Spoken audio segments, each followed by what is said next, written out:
Леко, от кога чака да го включим? Я го извикай, че имаш хубав глас. А, не, благодаря.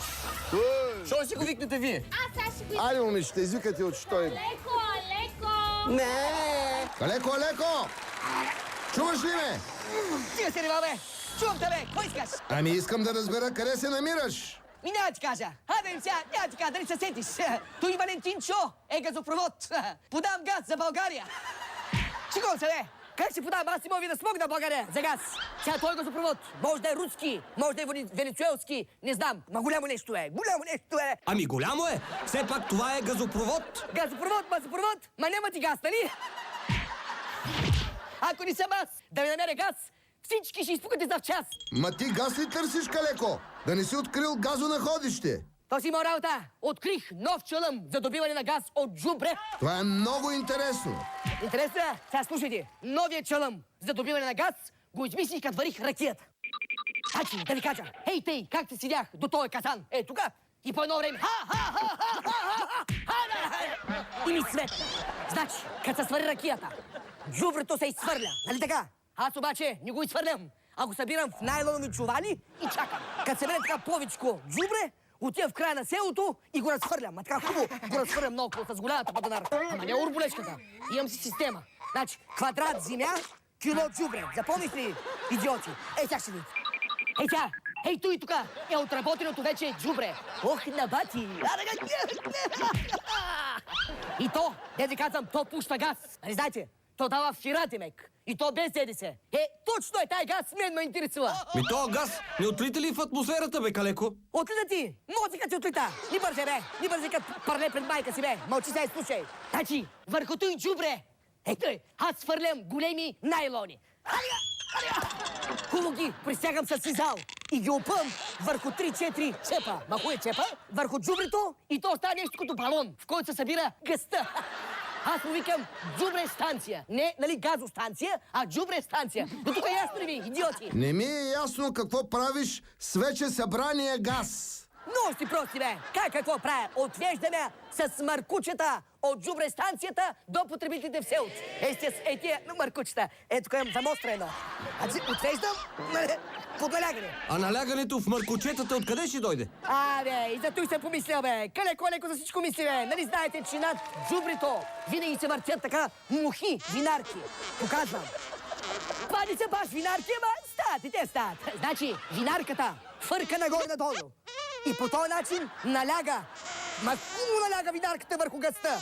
Ако ме разбирате, хубаво така наляга. Е, от той налягане гъста се раздвижва, разбираш ли, и отгърмя по маркучета. Просто и гениално, мерси. Има формула за съотношението винарка-налягане. Сега не ти трябват компресори и момпресори, просто ти казвам ви, винарката е голям ресурс. А какво ще правиш, ако измрат?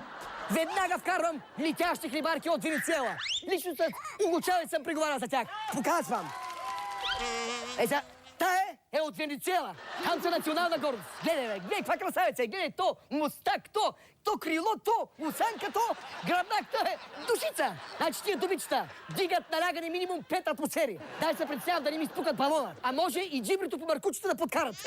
А тия хлебарки няма ли да избягат по тия маркучета? Ще избяга на най! И това съм го измислил, бе! Абе, всички съм измислил, бе! Сега има и други подробности, обаче тях ще ви покажа кога? След рекламите! Малко почва да ме дразни този Калеко, Алеко. Видя ли? Бе, той ли ще ни казва кога да пускаме реклами? Бе, той ли ще ми казва, бе? Правилно, няма да пускаме никакви реклами. Няма никакви реклами. Обаче пак продуцентите... Какво? Ами ако се изразнат? Правилно, тогава пускаме рекламите. Да, пускаме! Хайде! Реклама!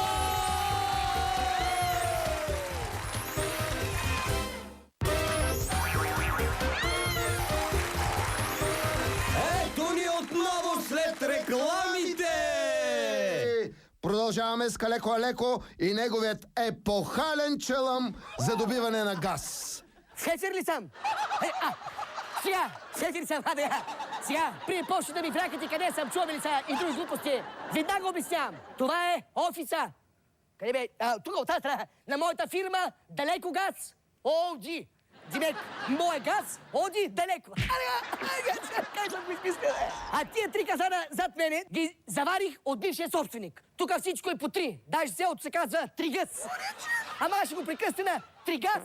Сещаш се, нали защо? Аз не се сещаш, защото ще прави газ, не? Калеко, този огън в пеща от твоя газ ли е? Не, от твой газ е!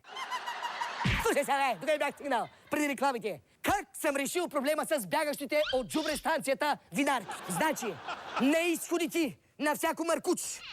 Маркуч струва изход. Поставям охрана, която с ей тая анджаклама, показвам.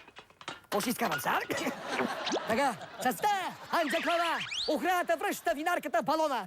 Прилича на мухобойка, обаче не. Това е наляганка. Значи, охраната млати по главата с наляганката винарката в маркучката. Винарката се плаши рязко, се плаши и се връща обратно в балона. Там фърка, виси, натиска джубрито и наляганца дига. Просто и гениално мерси. Между другото, уредил съм да вкара джубрито като елемента джубри.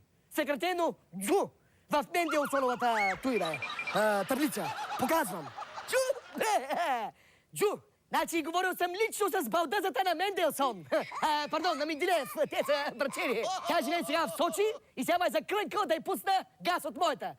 Дай, хума. Аз присъма ще дам, ще й дръпна едно маркучи от Тригъс до Сочи.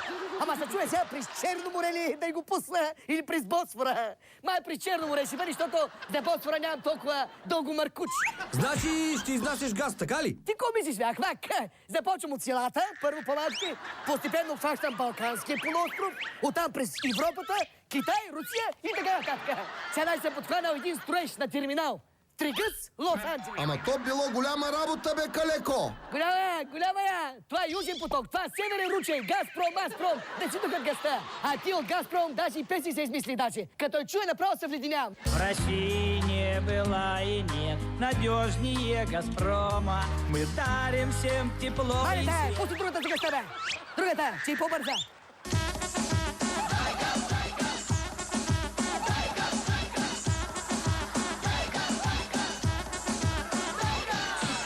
Угрински, да знаеш, че има много хляб. Калеко я челам за добиване на газ. Така е. Ами защо не го помолите тогава да ни вземе на работа в Далекогаз ООД? Сега като дойдат тея Рачков и Зойка, ние изхвърчаме на улицата. Добре, ще помоля.